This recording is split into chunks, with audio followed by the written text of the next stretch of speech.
and it's too close to call. It's down to the wire in the American presidential elections. It's a straight fight between former President Donald John Trump and, of course, Kamala Harris, the vice president. Will history be made? Will Donald Trump return to the hot seat, if you like, POTUS, or would it be Kamala Harris?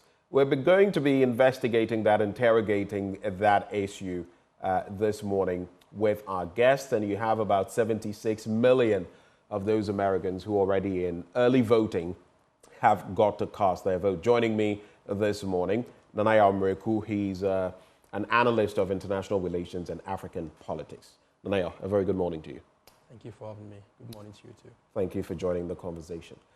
First off, why does this American election, why is it so important? Why should it even bother us here in Ghana? Well, good morning to your discerning viewers once again. I think that it's just not only Ghanaians, but Africa as a whole, because we know that even though obviously we are not Americans, America's foreign policy reverberates across, all the corners of the world. They say America coughs and the world catches cold. And so there are a number of developments within U.S. politics that have significant impact on Ghanaians or Africans or whoever you are, wherever you find yourself. Take, for instance, whoever comes to power, right, has certain economic policy that will have impact on Ghana's economy. Donald Trump is threatening to imposing 20% tariffs on all imports that will be coming to United States. We know how U.S.'s role in Russia and Ukraine affected Ghana's economy, if you want to put it that way. That some are claiming that is the result for the reason why we found the economic quagmire or why our economy stank. So there are a number of developments happening in U.S. that will have impacts or consequences on Ghana's economy, if you may. Again, if whoever comes to power, if it is Donald Trump, we know how Africa has featured as an afterthought. And it doesn't matter whether it's Kamala Harris or it is Donald Trump. In the particular case of Donald Trump, Africa has featured as an afterthought. How are African leaders going to re-strategize themselves so they are also able to tap into, growing U.S. politics? So the stakes are high not only for Americans, but, for global politics as well. All right. We had to situate the conversation from that angle because sometimes you have people ask, but why are you even focusing on the American elections? Again, that's part of why. Right. What you stated in there. It wasn't for me. It's for the audience. Right. Some of. In fact, there are some that will even draw some semblance of a sort as to what happens there as far as the political outcome is concerned, and they draw some synergies to the elections that are taking place in Ghana, but that is another discussion. It's always been like that permutation. When Democrats wins, what it means for Ghanaian politics. When Republicans wins, what it means for Ghana's politics.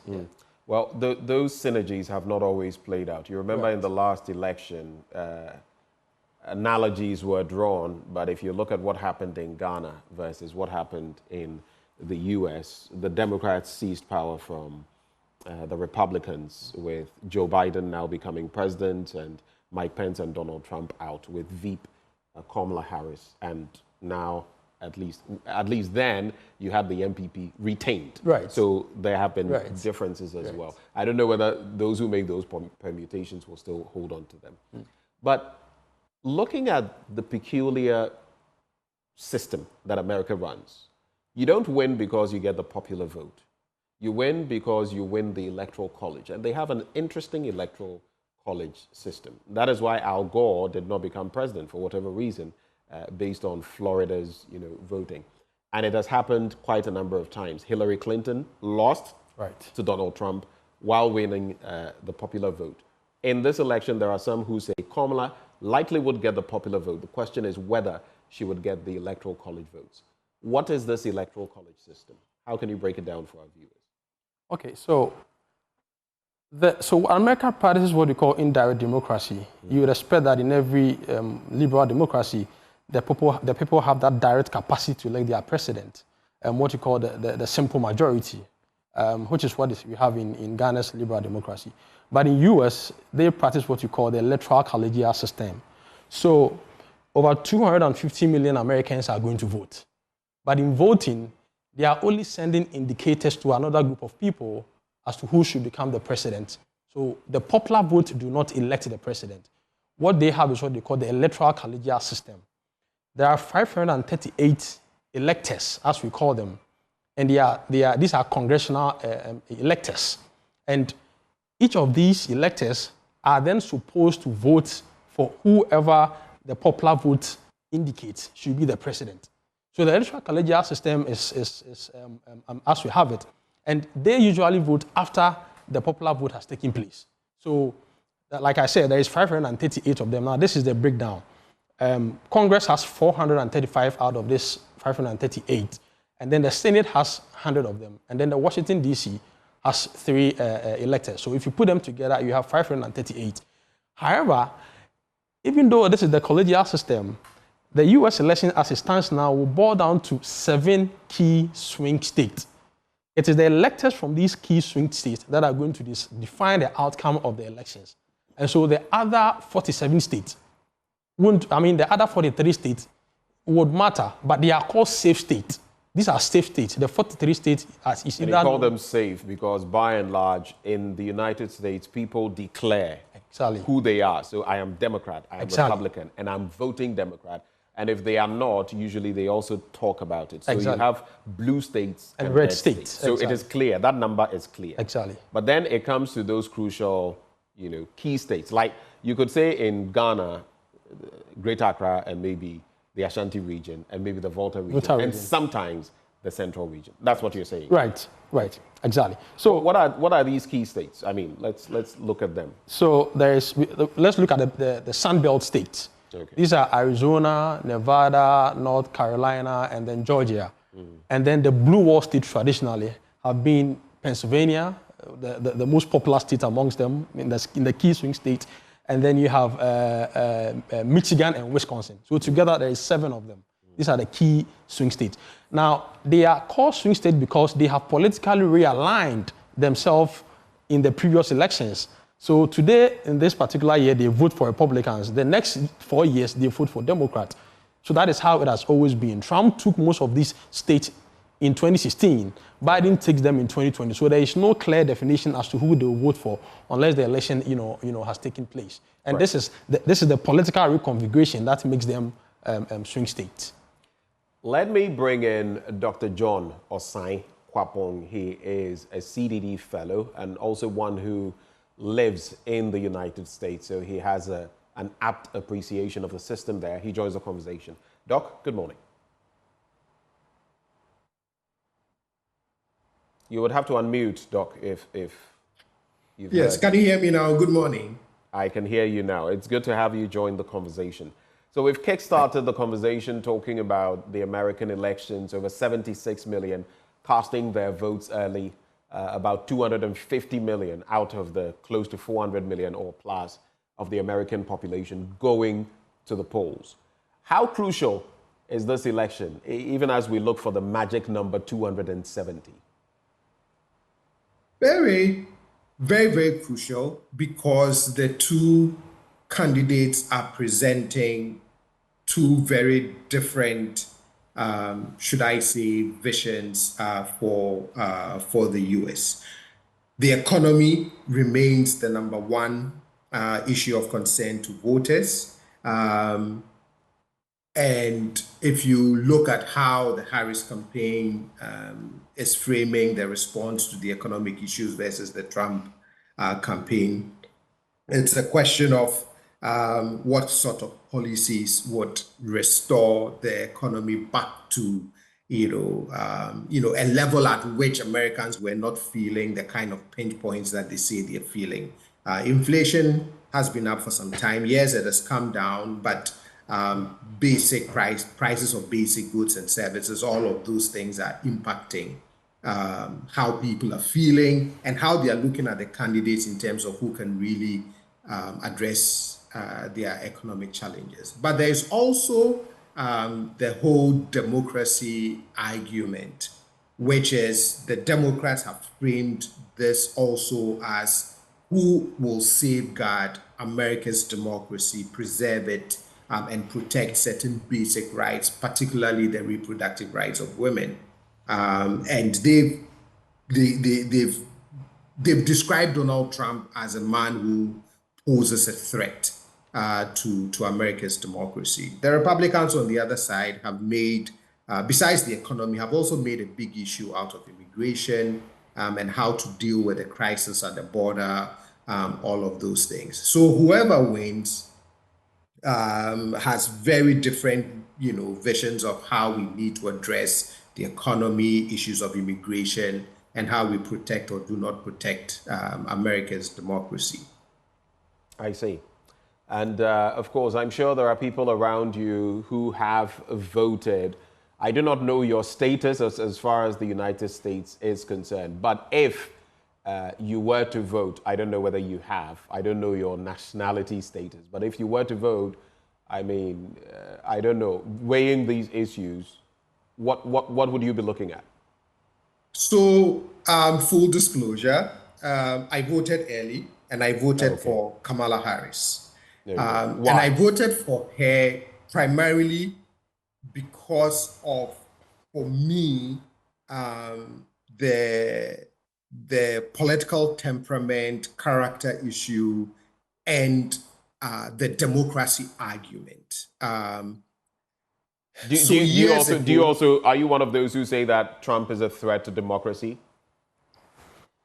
In my opinion, right? And the way for me, that threat for me is a reflection of some of his rhetoric around our processes, our institutions, and the penchant to sometimes delegitimize some of these critical institutions that help make democracy work. I mean, for the first time, for the 28 years that I've been in the US, I never sort of had, you never hear these conversations about the legitimacy of elections, right?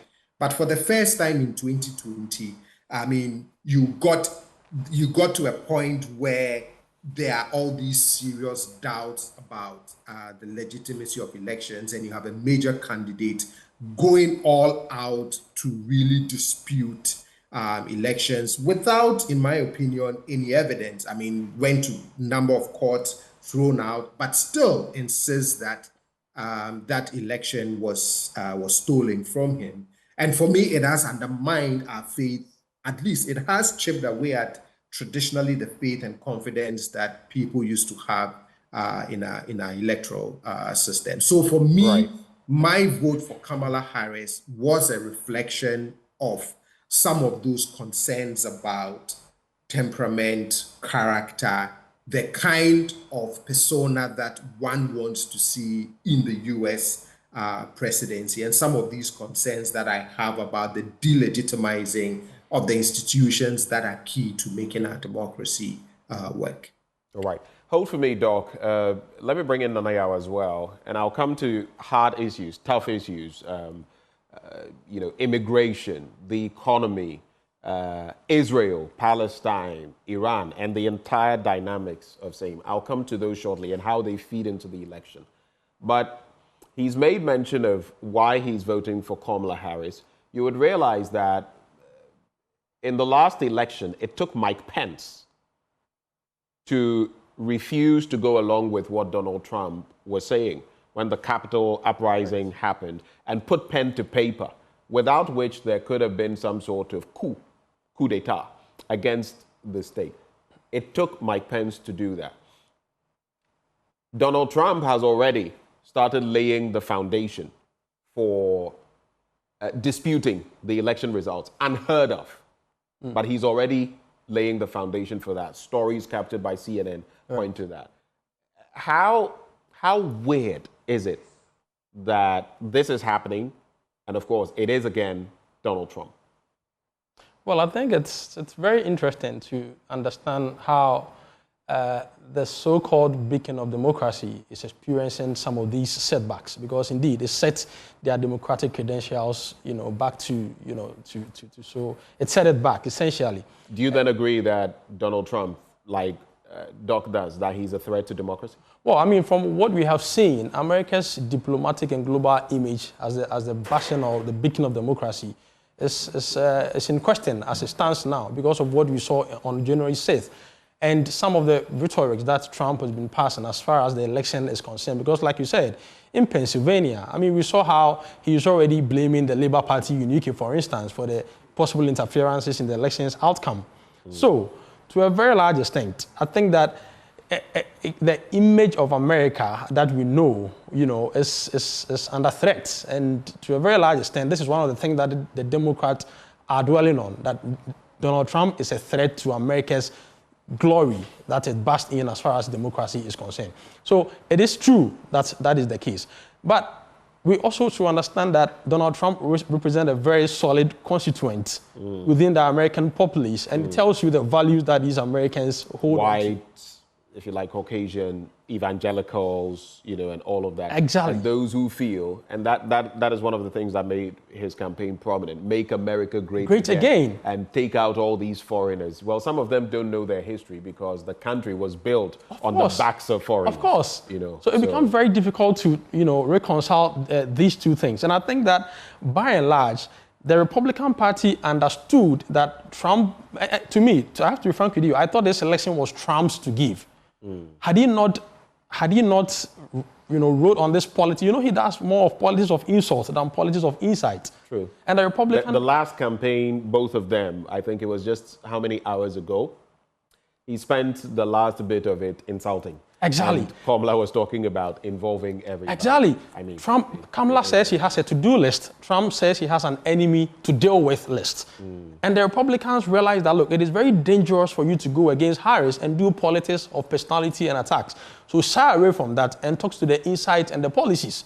And by and large, I think this has hurt Trump to a very large extent. It is recently that he's realized that it is good for him to stack to the policy issue. Because you see, you cannot dissociate Kamala Harris from the bad policies of Biden. So if you wanted to go hard on, tackle the policies and not the personality. And it affected him, I'm going back to Doc, but it affected him even in that first debate. I don't know whether that was the ABC one, because his handlers kept saying, focus on the issues. You will get her there. You will strangle her there. He started a little bit on that. Things were going well, and Harris played her ace in the pack. She goaded him. And once he took something personally, he went after her personally and stayed away from the issue. It's just like forcing a fish to fly in the air. To do politics of policies is taking Trump out of his comfort zone. And that is where you have him, at his best. Dr. Osai-Kwapong, let me come to you. If you read that CNN article I was just talking about, it starts like this. Donald Trump is reusing his 2020 playbook to baselessly claim the 2024 election is being stolen from him and is being joined by allies with big megaphones, amplifying his falsehoods ahead of election day. How do you feel about this, and how do you feel about the sort of following that Donald Trump has? I mean, he put up Truth Social when he was taken off Twitter, which is now X and all of that. But are you surprised at the sort of following Donald Trump has in the United States?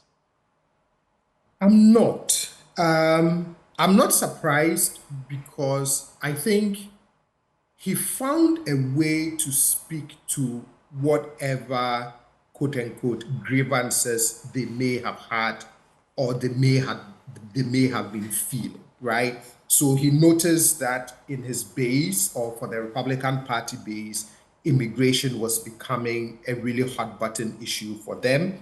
And so he didn't mind the kind of rhetoric that appeals to the base of the party.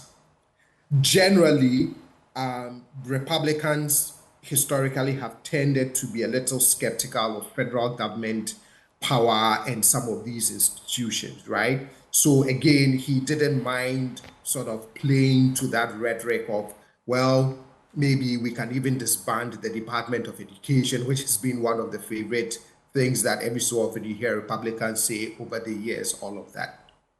But whatever anxieties, whatever pinch points that his voters were feeling, he found a way to speak directly to it, even if in ill-informed ways, in my opinion. Right. And all of a sudden, you see him in 2016, knocking out a lot of the traditional establishment Republican figures in the primary, and he emerges, and millions now, see him as, the potential next president. I mean, for all of the issues that have come up, for all of the legal challenges, he's doing extremely well. And I personally would not be surprised if he wins this election. Indeed, it's been on a knife edge. And I watched something on Fox News recently that also suggested that maybe the numbers don't aptly reflect what is on the ground, because Kamala Harris could have a +4 percentage point difference. But that, polls in the U.S. can be tricky.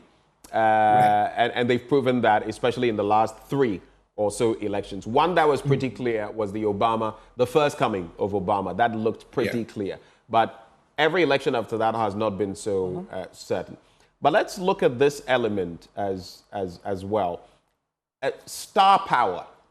If you look at the different parties that are supporting the different ends, if you look at Donald Trump, Elon Musk, and I've seen posts, sometimes propagandist posts by Elon Musk, but all of them are there. And Elon Musk has been in firm support of Donald Trump. Hulk Hogan, the former wrestler, among others, supporting him. You look at the Democrats, and I was surprised to see Eminem, show up, and then you would have Obama rapping, 8 Mile, the 8 Mile record, and all of that. Taylor Swift is in there, J-Lo, on the back of what that comedian said about those in, is it the Philippines, also Oprah Winfrey and the rest. Star power or power players, how much of a role is it playing in this election? How much influence, since you are there, how much influence does it have? They do have a lot of influence, depending on their following, depending on how much they can financially contribute to the campaign. I mean, if you look at Elon Musk and how much he's contributing to the Trump campaign through his, I think it's the American PAC, it's called, right? Because it does take money to push out a lot of these messages, even the ones that do not that, like you said, are even propagandist in nature. It still does take quite a lot of financial resources to be able to do that. And depending on how individuals feel about these star power characters, it helps drive them to a particular candidate or not. So if you're a big fan of J-Lo, for example, and she steps out to endorse Kamala Harris and is canvassing for votes for her, you're likely to be drawn to that because, this is J-Lo, one of your biggest fans, who is saying, this is the candidate that I think should be the next, president of the United States. So, or even an Oprah Winfrey, the fan base she commands. But again, the money power that she also has to be able to donate to some of these campaigns. So those are the two things that come into play with these star powers. One, the influence of their money, but also the influence of their following to be able to sort of help turn out the votes for their respective candidates. And again, I'll just chip back a little bit to that point where Trump is basically setting the foundation for refuting results if he doesn't win. And, he ended his campaign on a very dark note, mentioning that he should never have left the White House. I don't know whether you heard that. I felt that was a particularly disturbing comment. He said he should not have left the White House. And for some, it is a repeated warning that if things don't go the way of the Republican Party, he will not accept it. But I have also heard Republicans, stalwarts, I've forgotten his name. He's been a former leader in, I don't know whether it's the Senate or Congress, an elderly man. I'll try to recall his name. And in a recent book, he railed against Trump. And some have said, whoa, but he's going against Trump about certain things and how dangerous it is, not just for the Republican Party, but for the entirety of the United States. If you look at this election, let's assume Trump does not win. What do you foresee happening? If he does not win, I see a repeat of the 2020 playbook. which is calling the election into question, disputing it, claiming that it was rigged, claiming that he was cheated.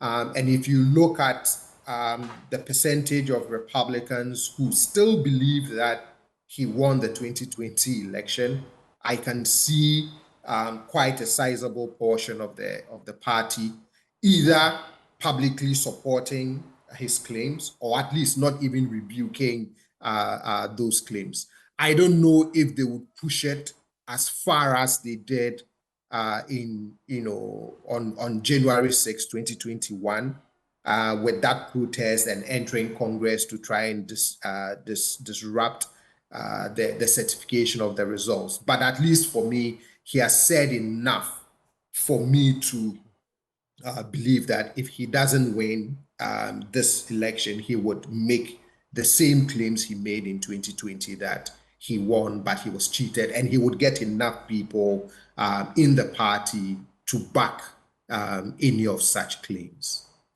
Nanayo, before we talk about other influences, of course, there is influence from the allies of the United States. You can talk about NATO members, the UK, and others, with a keen eye on what is happening there. And some say that Kamala Harris reflects what has happened in the UK with Keir Starmer, the new PM.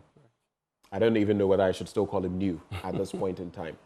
So before we talk about the external influences, of course, then Russia, Iran, China also come into the fray. But if you look at the other issues, the harder issues, take away the fact that people say, he talks off the top of his head without contemplating matters. He's too brash and all that. How about the realities of the American economy, about the hardship that people are going through, and how they feel the times were better under Trump than they are under Biden?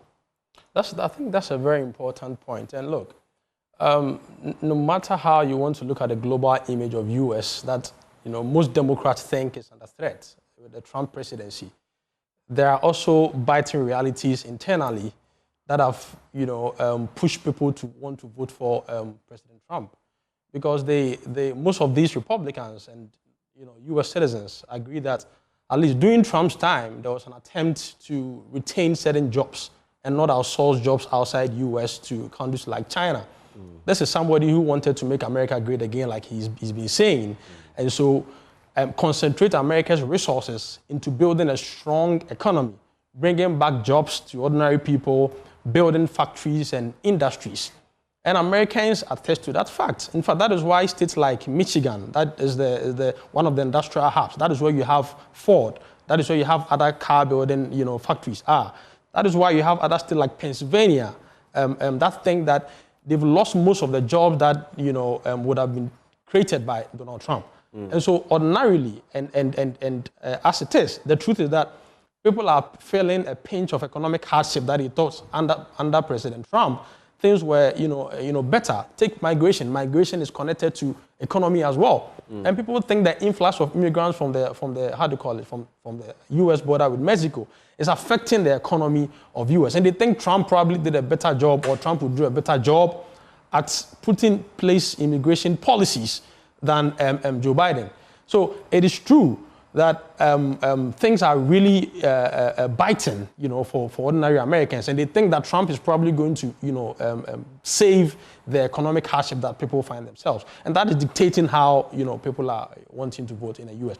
Let me just quickly add that when it comes to the issue of the democratic deficit or the democratic setbacks, even European Union is bracing for an impact for a possible rejection of the result by Donald Trump. So the European Union has established what they call a Donald Trump task force. Can you imagine if reliable allies like European Union are also bracing for a possible debacle within U.S. elections? It tells you how the world is viewing America's democracy as a free one. So I think these are all important indicators that we can expect going forward. But the economy is really an important issue. Inflation, for instance, inflation skyrocketed. And once again, you can blame COVID for that, because the analysis makes us understand that there was an interruption in the global chain of supply, and it increased inflation to 9%.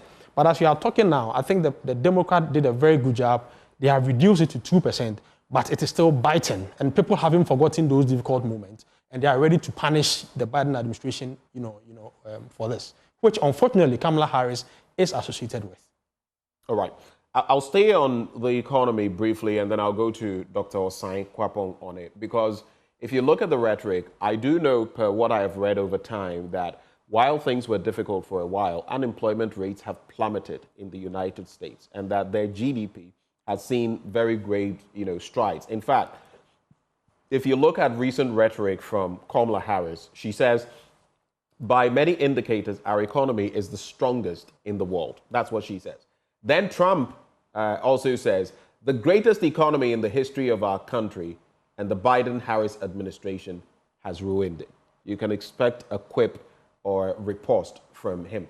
But if you look at the data, of course, the unfairness in there has to do with COVID-19, per some reports, and what it also did to their economy, because some would also gauge that, well, it also had an impact. But even then, when you look at the charts, and you look at U.S. economic growth, GDP percentage changes in terms of previous quarters, you look at the first lockdown, there were issues. But right after that, the American economy rebounded, faced a bit of a crisis in 2022. But since then, it's held steady. And comparatively to under Trump, there's not much of a difference. So sometimes when this comes up, you ask yourself, are people really reflecting what the reality is? Right. Or is it just about a feeling? Right. What do you think? I think we need to go down to the nitty-gritties of this whole idea. You see, there's this perception that Republicans are generally better at economic management, and it is sunk down with the ordinary American without having to really understand what is really happening. Because it's not always the case. And I can take you back to Bill Clinton. In fact, let me just add into what you're saying. Trump had a very solid economy because he inherited a similar solid economy from, 47 solid, uninterrupted, good economy from Barack Obama.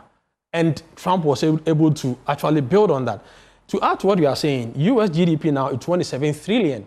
In fact, comparing the unemployment rate is just 4.1 close to UK. It is better than that of India, that of most countries in Asia, better than Germany. I think the only country that does well than in US in terms of unemployment is Japan. Yeah. So the point you are making is that sometimes people make this argument without really understanding the data doesn't back that.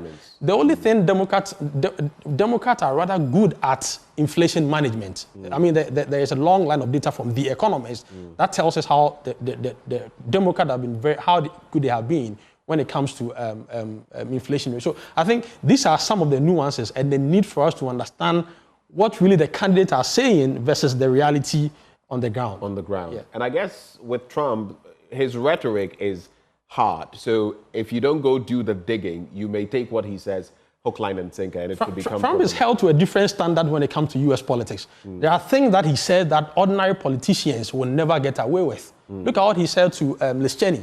Yeah. Nobody will say this and go scot-free. Yeah. Look at what is... Dick Cheney's wife. Exactly. Yeah. I mean, look at what somebody says in the New York rally. That Puerto Rico is a garbage, is an island of garbage. It's actually Puerto Rico, not the Philippines. Puerto Rico. And it has become... It's a floating island of garbage. Unfortunately, I mean, we're not, it's not ill-intended. We're just reflecting what the comedian said, which Donald Trump and Vance have been held to. Right. So it just tells you how Trump has held the standard. He has a different standard that people hold him up to, and that is not the same that is given to Kamala. Kamala Harris is scrutinized for every word that she speaks. In fact, people are saying she's not a good political communicator. And like, how is Trump a better political communicator than Kamala Harris? Yeah, I mean, they may not necessarily say it in respect of the two of them, but obviously Trump is more boisterous, more belligerent, if you like, and I think he's created some bubble for himself. Right. At least one good thing, Dr. John Osai Kwapong, was that in these debates, at least the first one, there was fact-checking. So, and you'd realize that Trump got fact-checked a lot more, and he felt aggrieved by it, but it was also because some of what he was saying was not necessarily the truth. Do you have any response, since you yourself dabble in economics, do you have any response on that point as far as the economy is concerned, or can I move on? Dr. Osai Kwapong. Just to quickly add to what Mr. Mreku said, The economy, inflation has come down from a high of, I think, 9% to about 2.4%. Unemployment has held, steady, all of those things. But there's still a lot of angst about the economy. If you look at all of the public opinion polls, Americans still don't feel good about the economy, and they still see Donald Trump as the person they trust better to handle the economy than Harris. And it's interesting, but sometimes it's also some of the little things, right? So for me, for example, if let's say I was going to look at the economic pinch points that I'm feeling and say I'm going to blame the president for it, it would be on things like grocery prices, right? And when citizens feel even things at that basic level, right or wrong, they blame whoever is the president, right? I remember there's this pepper I used to buy from the grocery store. It was like $3.99 a pound. One day I get to the store and it's $5.99. The price of milk, the price of eggs, those little things. And believe it or not, people make a connection between some of those everyday needs with whoever is president, right? I guess this is where macroeconomics and microeconomics come in, because they don't care what the data is saying. All they care is when I go to the market, when I go for my groceries, I'm paying more, and I don't like that.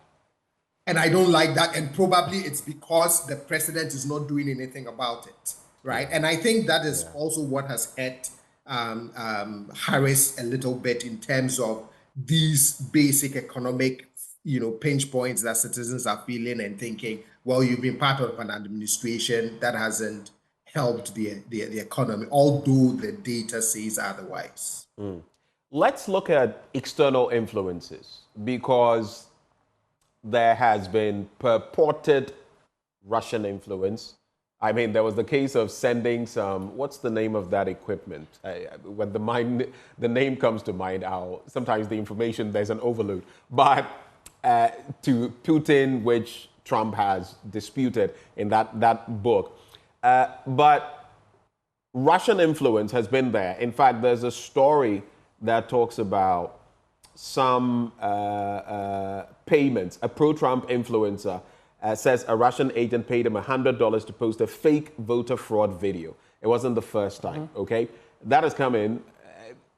There's been purported hacking from the Iranian end, with medical records of both Donald Trump and Harris affected, but mainly Donald Trump put out there.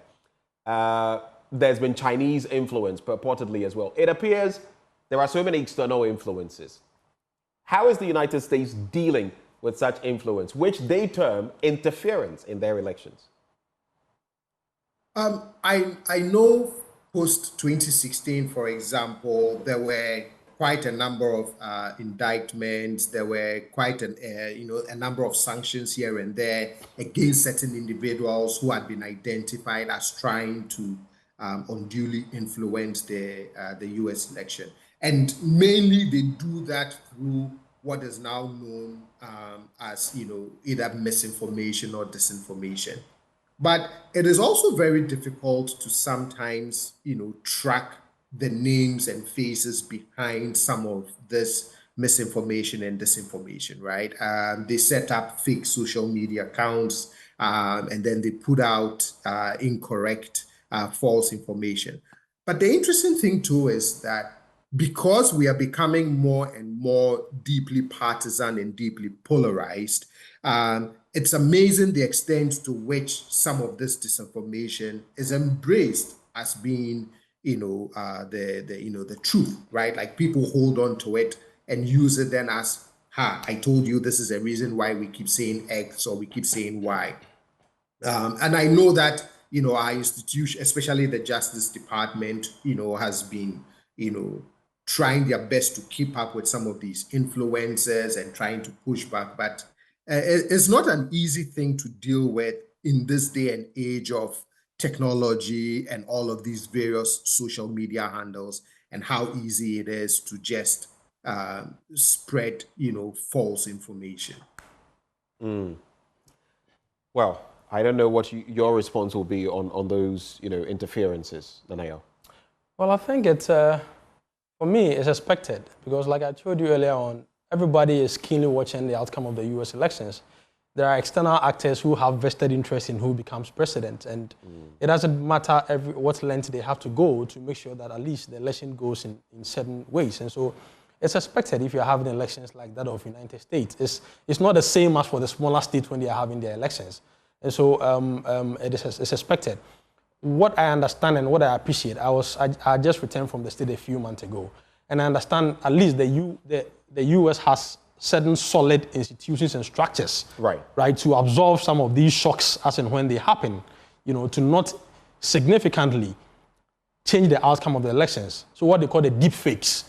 So when people are using internet to change certain narrative through disinformation and misinformation, there are systems in check 24/7 to try to correct these narratives so they don't affect the pattern that elections outcomes turn out. From my perspective here. Let's go back to the Electoral College. I did ask you, you spoke about the Sunshine States and Sunbelt States, I beg your pardon, and the others in there. But I want us to focus on those that have become the key battlegrounds in this election. Michigan is one of them, Georgia, Pennsylvania, and you spoke about the swing in the last election. And now it's on a knife edge. You can't even tell. Right. I have seen analysis from both CNN, Fox News, and maybe even the BBC. And it's still very tricky.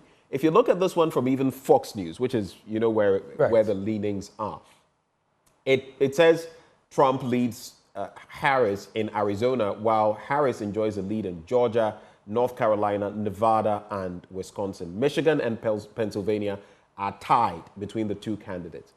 How crucial could a state like Pennsylvania be, looking at 2016, 2020, when the switch happened, and 2024, looking at the patterns that the polls have revealed? Right. Now, what I must clarify before I go on to your question is that the polls that they are talking about is national polls. So let's be mindful of that. It is the national polls that they have been talking about, not necessarily the Electoral College vote. So far, it's been the national polls. Now, Pennsylvania carries the largest number of electors among all the swing states. It has 19. So what it means is that whoever wants to win the 270 Electoral College must necessarily win Pennsylvania. Or if they don't win Pennsylvania, then there must be a big catch-up. Exactly, a big catch-up. So Pennsylvania is very crucial because traditionally it has been, that is why we call it blue wall states. It is part of Michigan and Wisconsin. Traditionally, they had voted Democrat until 2016 happened and they voted Trump. And then 2020 happened and they voted Biden. Now, note that Pennsylvania is the place that Biden was born before he moved to Delaware. So he has a very solid constituency. In fact, they have a rising star in the Democrat Party called George Shapiro, who was tipped to have been the vice president before Kamala Harris went for Tim Walz. So they have a very solid base. Coincidentally, that was the same state that Trump assassination attempt occurred. And then there is a growing a number of voters who feel that Pennsylvania is losing touch when it comes to jobs. So it is not a clear path to victory for the blue state. For Democrats, there is a growing support for Trump, especially what they call the Erie County. So whoever wins Pennsylvania has a very strong chance of winning. Take, for instance, Kamala Harris. If Kamala Harris wins all the blue states, I think she wins 269. She is short of one state, so she probably has to win the other one. On the contrary, if Trump wins Pennsylvania, he probably needs North Carolina, that he lost by just 1.3% in the past election. He needs Georgia. So he needs... Any slip-ups there could be disastrous. Could be disastrous. So there's a whole lot of permutation, but we have to understand that the political grievances of the day and the demographic constitution is what informs the popular vote and at the end of the day, the Electoral College. Right. And if you look at it from that angle, I've also seen analysis that says, look, in the end, the gap could be very wide. The popular vote does not count, though in a way, those same votes reflect on the Electoral College. But the point to be made is that looking at how they have been skewed in this election, you could have Harris running away with quite a chunk of electoral votes, even over 300, or you could have Trump do same. And I've seen different permutations on that. In other words, the electoral college gap could be wider. You know how everyone is saying it's too close to call, too close to call. But when the chips fall, it could be wider in terms of how people decide to vote on D-Day. And that's where the devil is. The voter turnout is important, but I beg to differ on the argument you are making. Look, when Kamala Harris came... Well, it's not my argument. Right. I have seen, analysts... Right. Of course, I agree. I disagree with Professor Lichman, who has predicted 12 elections and 10, has come to pass. I disagree with him on this time when he says Kamala Harris is going to win. Because you see, when Kamala Harris came into the vote, it injected some momentum, some energy, some vibe, some enthusiasm, if you would. And people thought this was going to be a walk through the field. But you see, her rise in the momentum is beginning to peak. Like I keep saying, water is beginning to find its level. And there's a plateau. And now we are seeing the solid base of the Republicans right now coming up. Traditionally, it has been to the advantage of the Democrats if there is early voting. But that was one of the reasons Trump claimed he lost the election. So now he is rather pushing the Republican sympathizers to do the early voting. Right. Republicans are also now telling Democrats, do the in-person voting, which has been the traditional stronghold of the Republicans. So everybody is trying to tap from the advantage of their opponents. And so, to me, whoever will win it's not going to be a landslide victory. Okay. It's going to be by a very slim margin. Time will tell. Later today, we'll get a clear picture. Dr. John Osai-Kwapong, we are wrapping the conversation. The final point I want from you, and then you can add any other thoughts. Early voting has happened, 76 million plus. You must have been one of the early voters. How much of an impact do you think that will have? I mean, what's the news there? Are we hearing anything about the pattern of voting or who is ahead in early voting?